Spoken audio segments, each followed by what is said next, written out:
Rapid action battalion media centre কারণ বাজারে সকল সাংবাদিক ভাই এবং অন্যান্য পেশাজীবী যারা আছেন সকলকে স্বাগত এবং সকলকে কষ্ট করে আসার জন্য ধন্যবাদ জানাচ্ছি। সকলকে স্বাগত। আসসালামু আলাইকুম।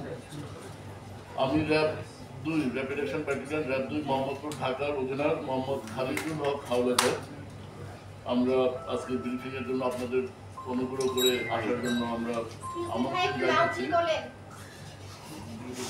আমন্ত্রণ জানিয়েছি।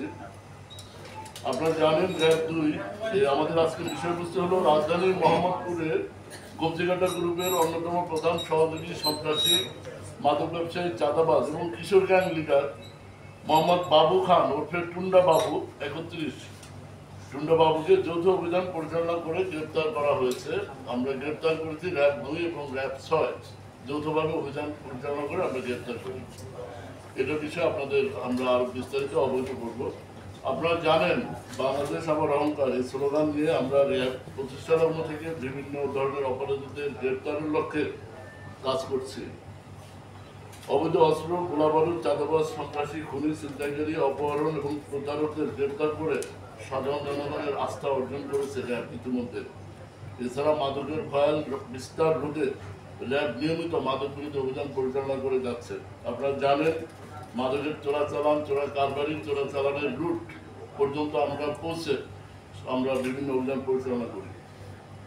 5 আগস্ট থেকে আজ পর্যন্ত র্যাব 2 মোহাম্মদপুর ঢাকা তার এওয়ার এবং এওয়ারের বাইরে থেকে আমরা 68টি বিদেশি অস্ত্র উদ্ধার করেছি। আমরা প্রায় 13,000 গুলি দেশি বিদেশি উদ্ধার করেছি। মাদক, ইয়াবা, হিরোইন, ফেন্সিডিল, বিদেশি মদ উদ্ধার করেছি এবং এ সংক্রান্তে প্রায় 700-র অধিক আসামি গ্রেপ্তার করেছি। আপনারা জানেন সম্প্রতি মোহাম্মদপুরে অবস্থিত জেনেভা ক্যাম্পের শীর্ষ মাদক ব্যবসায়ী সন্ত্রাসী চাঁদাবাজ ভুইয়া সোহেল ওরফে বুনিয়া সোহেল এবং মাদক ব্যবসায়ী চুয়া সেলিম, এই 2 শীর্ষ সন্ত্রাসীকে আমরা গ্রেপ্তার করে আইনের আওতায় নিয়ে আসছি।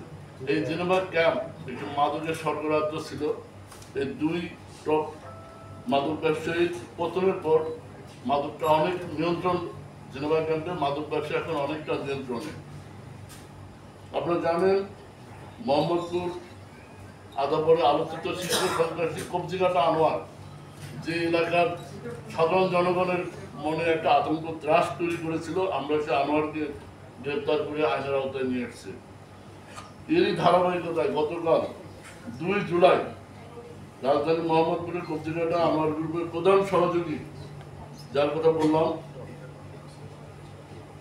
সন্ত্রাসী মাদক ব্যবসায়ী কিশোর গ্যাং লিডার বাবু খান ওরফে টুন্ডা বাবুকে নড়াইল জেলার লোহাগড়া থানাধীন সিএনজি বাজার এলাকা থেকে র্যাব 2 এবং র্যাব 6 যৌথ অভিযান করে গ্রেপ্তার করে।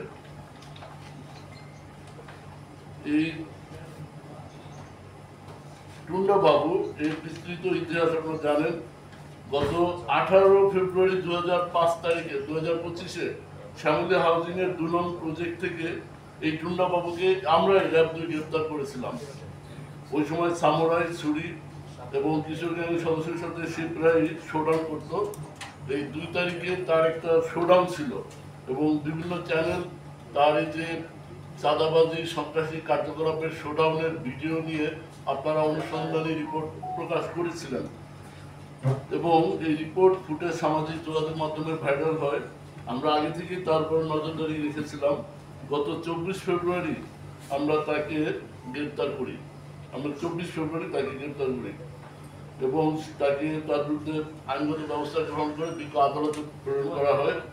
কিন্তু দুঃখের বিষয় 2 মাস 10 দিন পরে 5ই মে সে আবার ছাড়া পায় এবং ছাড়া পেয়ে এলাকায় এসে সে একইভাবে আবার সেই পূর্বের যে সন্ত্রাসী কার্যকলাপ কিশোরগঞ্জে নেতৃত্ব দেওয়া মাদক ব্যবসায় চাঁদাবাজি এবং কবজিঘাটা আনোয়ারের অনুপস্থিতিতে তার শূন্য জায়গা পূরণ করার জন্য সে আরো দ্বিগুণ বেগে এলাকায় সন্ত্রাসী কার্যক্রম শুরু করে এবং আপনারা জানেন যে এরপর থেকে আমরা তাকে গ্রেপ্তারের জন্য তাকে অনুসরণ করি এবং গতকাল আমরা তাকে গ্রেপ্তার করতে সক্ষম হই।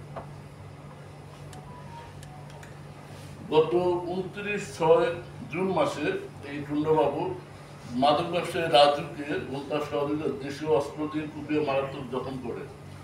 তার বিরুদ্ধে এই যাবৎ এবং এছাড়াও 30 জুন সে আদাবর থানায় টুন্ডাবাবুর সহযোগীদের বিরুদ্ধে একাধিক মাদক ব্যবসায়ীকে হত্যা চেষ্টার অভিযোগে মামলা রেকর্ড করা হয়। তার বিরুদ্ধে এ যাবৎ মোহাম্মদপুর আদাবর অন্যান্য থানা এলাকায় 4টি হত্যা মামলা, 2টি ডাকাতি মামলা, 2টি মাদক মামলা এবং 2টি দস্যুতা মামলা রয়েছে।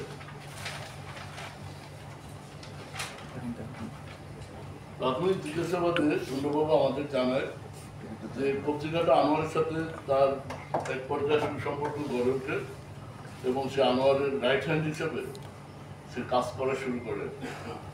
আনোয়ারের নির্দেশে মোহাম্মদপুর, আদাবর এবং পার্শ্ববর্তী থানা এলাকায় চাঁদাবাজি, মাদক ব্যবসা, ভূমি দখল, ভূমিদস্যু, হত্যা চেষ্টা, ডাকাতি, ছিনতাই, চুরি এসব অপকর্ম সে করে বেড়াত। তার সবচেয়ে বড় যে অপরাধ প্রবণতা মডাস অপারেন্ডি সেটা হলো সে নির্বিচারে চাপাতি চালায়। নির্বিচারে শিশু, মহিলা, বৃদ্ধ যাকে যেখানে পায় টার্গেট পেলে সে রিক্সা থামিয়ে, গাড়ি থামিয়ে নির্বিচার নৃশংসভাবে চাপাতি ব্যবহার করে, সামুরাই দিয়ে কোপায়, যেগুলো সামাজিক যোগাযোগ মাধ্যমে ভাইরাল হলে জনমনে আতঙ্ক তৈরি হয়, অলরেডি হয়েছে। আমরা এই ভয়ানক সন্ত্রাসীকে এর আগে একবার গ্রেপ্তার করেছি, আজকে আবার আমরা গ্রেপ্তার করে তার বিরুদ্ধে সর্বোচ্চ আইনি ব্যবস্থা গ্রহণ করা হবে। আমার পক্ষ থেকে মোটামুটি এটুকু, আপনারা প্লিজ